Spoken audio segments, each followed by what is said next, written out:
C'est un beau rendez-vous qui a actuellement lieu aujourd'hui, mercredi 13 novembre. La voix de la radio France Bleu remet les pieds en Lozère. Depuis le départ de Sandrine Morin, il n'y avait plus de journalistes attitrés à la Lozère.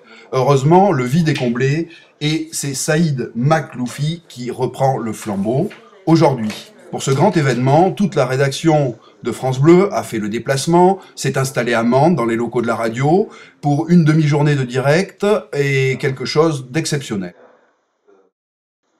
Alors nous sommes à un grand moment de l'histoire de Bleu Gare Lozère, puisque la Lozère retrouve sa voix bleue. Saïd Makloufi, bonjour. Bonjour. Vous êtes donc cette nouvelle voix et on est très heureux de vous accueillir aujourd'hui. La voix manquée en Lozère. Alors ce nouveau pari est bien engagé aujourd'hui ? Déjà merci pour l'accueil.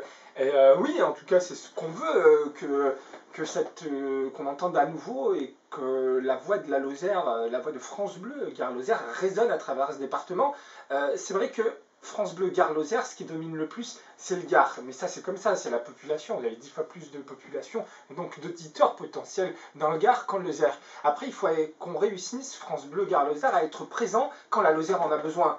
Je pense notamment au moment où on va avoir des intempéries, parce que c'est un grand classique ici, la neige. Là, il faut qu'on soit fort parce qu'on a une mission de service public qui est importante. France Bleu, c'est le service public. Donc, c'est important que cette voix résonne depuis la Lozère, parce qu'on pourrait faire le même travail depuis Nîmes, mais ça n'aurait pas le même impact. L'objectif, c'est qu'on voit que le journaliste de France Bleu Gare Lozère se balade dans tout le département. Cela sous-entend aussi pas mal de reportages, certainement. Moi, c'est ce que j'adore. Alors, ça tombe bien. Quand vous êtes reporter en résidence, vous faites le choix de ce poste-là parce que vous passez votre journée à l'extérieur. C'est ça qui est beau quand on fait ce métier. Vous allez tendre le micro, vous allez voir des paysages et puis vous essayez de raconter une histoire. Et ça, c'est la beauté du reporter qui est au-delà du journaliste, je trouve. D'accord. Et donc, aujourd'hui, vous aviez un plateau exceptionnel.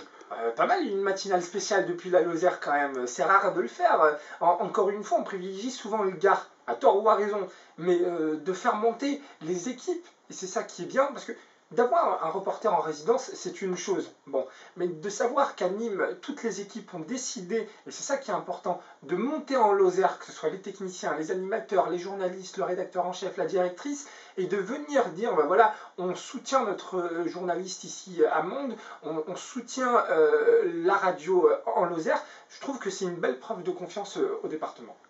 De tels happenings avec un plateau comme ça, on le reverra ? J'aime bien les happenings, ça c'est bon. Non mais c'est vrai, il faut qu'on se dise que la Lozère, voilà, il y a du dynamisme, il y a de l'envie, il y a de la joie, il y a du plaisir de travailler. Et moi, c'est ce que je vais essayer d'incarner, ce plaisir-là. Et vous parlez d'happening, oui, j'aime l'idée de surprendre les gens, mais ça peut être aussi sur du reportage. Voilà, l'idée, c'est d'apporter une différence, c'est de se dire, tiens, ce matin, j'ai entendu une histoire de dingue, et cette histoire, je l'ai entendue sur France Bleu Gare Lozère.